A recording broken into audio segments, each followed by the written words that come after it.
ঈমানের পথে অবিচল থেকে আমার মরণ যেন হয়। তোমারই কাছে মিনতি আমার, তোমারই কাছে মিনতি আমার, মহামহিম দয়াময়। ঈমানের পথে অবিচল থেকে আমার মরণ যেন হয়। প্রতিদিন মিথ্যের মুখোমুখি হই, বেদিন ফাসেকেরা করে হইচই। প্রতিদিন মিথ্যের মুখোমুখি হই, বেদিন ফাসেকেরা করে হইচই। আজাজিলে সে গোমরাহি সুরে গান করে তোলে মোহময়। ঈমানের পথে অবিচল থেকে আমার মরণ যেন হয়। আধারের দুর্গম আঁকা বাঁকা পথ, ভ্রান্তিতে পূর্ণ যত মতামত, কখনো হঠাৎ নফসের তাড়নায় লাগে সুন্দর মনোময়।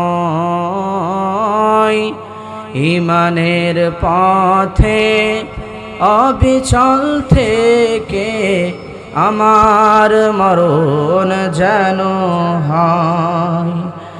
ঈমানের পথে অবিচল থেকে আমার মরণ যেন হয়। আমরা বলি আমিন। আল্লাহ রাব্বুল আলামিন পবিত্র কোরআন আল কারীমের ভিতরে জানিয়ে দিলেন, ইন্নাল্লাযীনা ক্বালু রাব্বুনাল্লাহ, যারা বলে আমি রব আল্লাহ, আর এই আল্লাহর রবের উপরে ইস্তেকামত থেকে আল্লাহ রাব্বুল আলামিন তাদের তিনটা পুরস্কার দেয়। এক নম্বর হচ্ছে তাতানাজ্জালু আলাইহিমুল মালাইকা। আল্লাহ রাব্বুল আলামিন বলেন আল্লাহ তাআলা তাদের উপরে ফেরেশতা নাজিল করে দেয়। সুবহানাল্লাহ। তাদের উপরে ফেরেশতা নাজিল করে দেয়। এই ফেরেশতারা তাদের কাছে বলতে থাকে, দুই নম্বর পুরস্কার আল্লাহ রাব্বুল আলামিন বলছেন তাদের কাছে ওই ফেরেশতারা বলতে থাকে, আল্লাহ তাখাফু, তোমাদের কোনো ভয় নাই, তোমাদের কোনো টেনশন নাই, ওয়ালা তাহজানু, এবং তিন নম্বর পুরস্কার হচ্ছে ওয়া আবশিরু বিল জান্নাহ। যারা বলে আমাদের রব আল্লাহ আর এই কথার উপরে ইস্তেকামত থাকে, আমি আল্লাহ রাব্বুল আলামিন তাকে জান্নাত দিয়ে দেই। সুবহানাল্লাহ পড়বেন না আমার ভাইরা। একান্ত আপনজন আমার আল্লামা হাফেজ ইবনে জালালউদ্দিন সুয়ুতি রাহমাতুল্লাহি আলাইহি তার গ্রন্থের ভিতরে লিখেছেন, রব শব্দের অর্থ পাঁচটা। জোরে বলুন কয়টা? রব শব্দের অর্থ পাঁচটা। তার ভিতরে এক নম্বর হচ্ছে রব শব্দের অর্থ হচ্ছে মালিক। সুবহানাল্লাহ পড়বেন না? তাহলে এক নম্বর রব শব্দের অর্থ কি? কিন্তু আমাদের সমাজে দেখা যায় আল্লাহ আমাদের মালিক, কিন্তু আমাদের কাজে আমাদের ব্যবহারের ভিতরে মনে হয় আমরা আল্লাহর মালিক আর আল্লাহ আমাদের গোলাম। ঠিক কিনা কোন? যদি বলেন হুজুর কিভাবে বললেন, আমার ভাইরা আমরা যখন কোনো মসজিদে জুমা পড়াইতে যাই কিংবা কোনো জায়গায় মাহফিলের জন্য যাই, যদি মাহফিলের জন্য যাই, যাওয়ার পরে কিছু কিছু মুরব্বী মানুষ আছে, তারা গল্প করতে থাকে, হুজুর এই যে মসজিদটা দেখছেন বিশাল এরিয়া জুড়ে, এই মসজিদটা আমার বাবাই দান করেছে। উত্তর পাড়ায় যে একটা কবরস্থান আছে, এও দেশে আমার বাবা।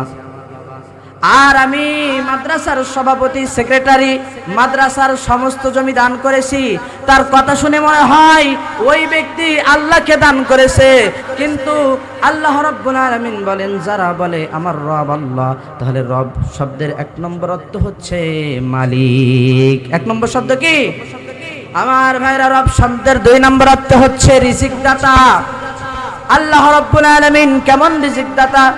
বিজ্ঞান বলেন, যখন মায়ের গর্ভের ভিতরে সন্তানের বয়স হয়ে যায় 5 মাস, কয় মাস? 5 মাস বয়স হওয়ার পরে আল্লাহ রাব্বুল আলামিন তার পেটের ভিতরে একটা সন্তানের সুন্দর 2টা হাত, 2টা চোখ, একটা শারীরিক গঠন তার পেটের ভিতরে দিয়ে দেয়।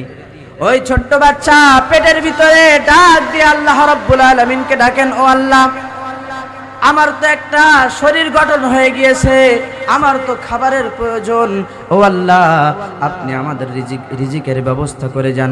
আপনি যদি রিজিকের ব্যবস্থা না করে দেন, এই পেটের ভিতরে আমি না খেয়ে মারা যাব। কিন্তু রিজিকের মালিক কে? একটু জোরে বলবেন কে? আমার ভাইরা, তখন আল্লাহ রাব্বুল আলামিন ডাক দিয়ে বলেন, ও বান্দা, আমার গোলাম, তোর কোনো টেনশন নাই, আমি আল্লাহ রাব্বুল আলামিন তোর মায়ের নারীর সাথে তোর নারীর সংযোগ করে দিলাম। তোর মা যা খাবে একটা ভাগ তোর পেটের ভিতরে চলে যাবে। আচ্ছা বলেন তো, এই এত সুন্দর লাইন করে দিলেন যিনি, চিৎকার দিয়ে বলেন তিনি কে? আমার ভাইরা, ওই সন্তান যখন 10 মাস বয়স হয়ে গেল, 10 মাস বয়সের পরে ওই সন্তান দুনিয়ার জমিনে আসলো। দুনিয়ার জমিনে আসার পরে আমার ভাইরা, আসার পরে ওই সন্তান আল্লাহ রাব্বুল আলামিনের কাছে দোয়া করতে থাকে, আল্লাহ পেটের ভিতরে ছিলাম যখন রিজিকের ব্যবস্থা করে দিয়েছিলেন, তখন এখন তো দুনিয়াতে আসছি, আপনি আমার রিজিকের ব্যবস্থা করে দেন। আল্লাহ রাব্বুল আলামিন তাকে ডাক দিয়ে বলেন, ও বান্দা, তোর কোনো টেনশন নাই, পেটের ভিতরে আমি আল্লাহ রাব্বুল আলামিন তোর লাইন দিয়েছিলাম একটা, আর আমি দুনিয়াতে আসার পরে আমি আল্লাহ রাব্বুল আলামিন তোর রিজিকের লাইন, রিজিকের রাস্তা করে দিলাম 2টা। জোরে বলেন সুবহানাল্লাহ। আল্লাহ আমাদের কাছ থেকে নেয় একটা, আর আল্লাহ রাব্বুল আলামিন তার ডাবল করে ফিরিয়ে দেন। জোরে বলেন ঠিক কিনা? আমার ভাইরা, মায়ের পেটের ভিতরে যখন ছিল তখন লাইন ছিল একটা।